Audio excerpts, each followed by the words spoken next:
So this is what it looks like after I apply the mixture that I'm going to talk to you about.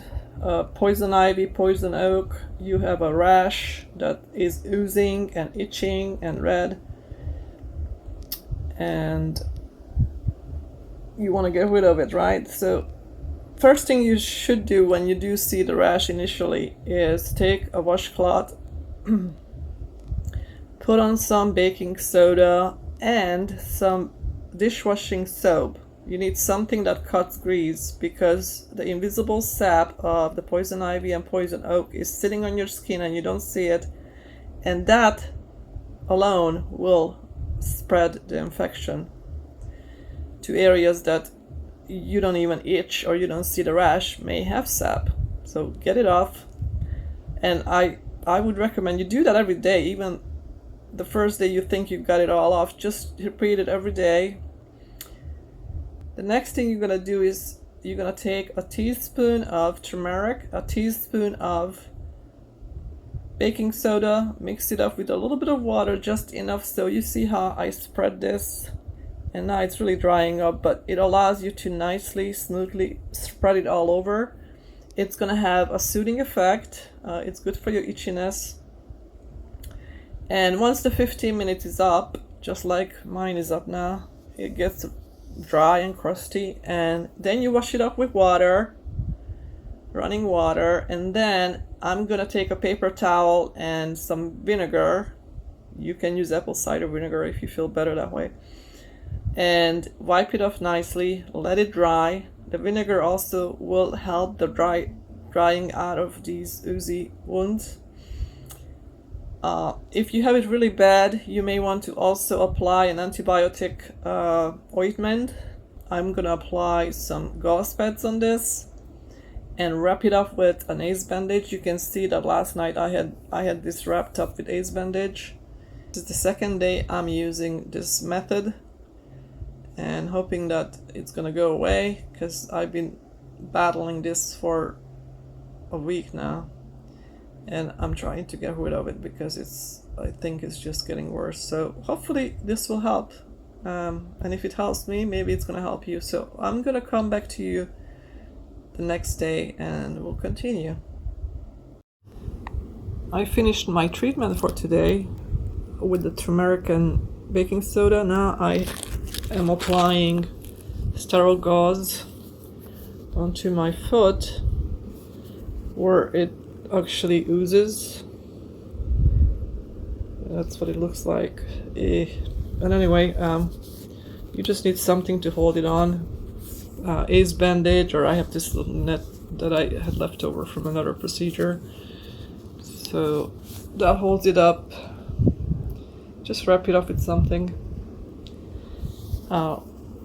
just so it stays on. And then I'm gonna replace the gauze once it soaks through, which it will, and try to sort of keep it dry as much as possible.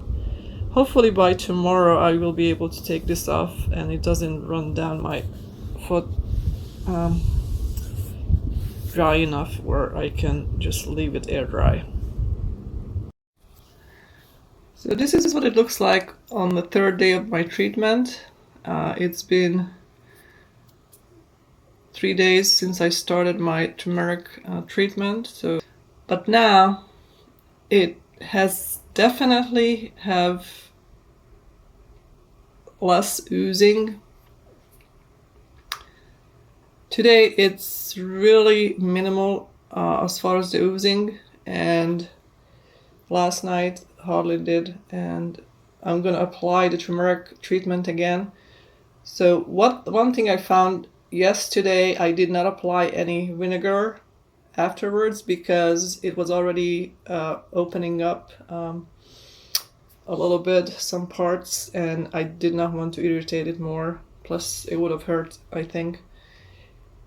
So again, the main thing is to leave this treatment on for 15 minutes. It will tremendously help with the drying out process. So just to show you how I apply it, I already mixed up my baking soda and turmeric, and I'm just using a spoon to actually spread it. So here it goes. You want to make it nice and thick. but still spreadable. If you make it too dry, it's not gonna spread.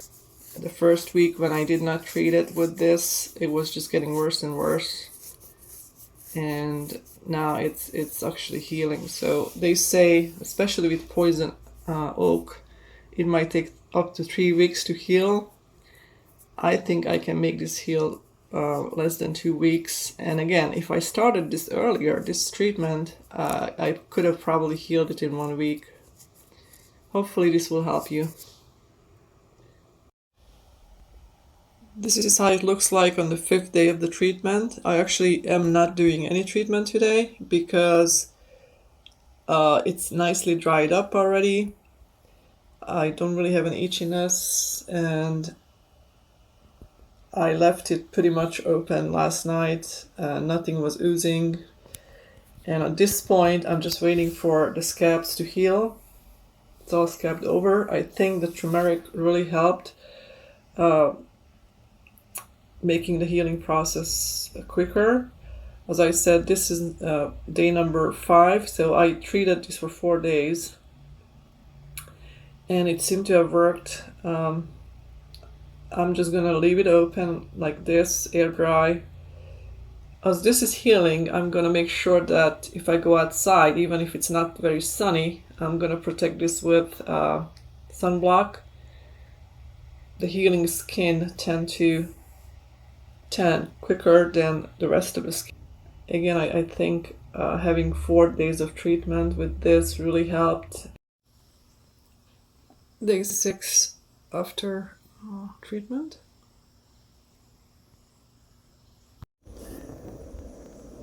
Day 7 after treatment. It is scabbing up and the scab is falling off, and I don't think I need any more treatments. I'm just gonna put lotion on it now and sunblock. Good luck with yours.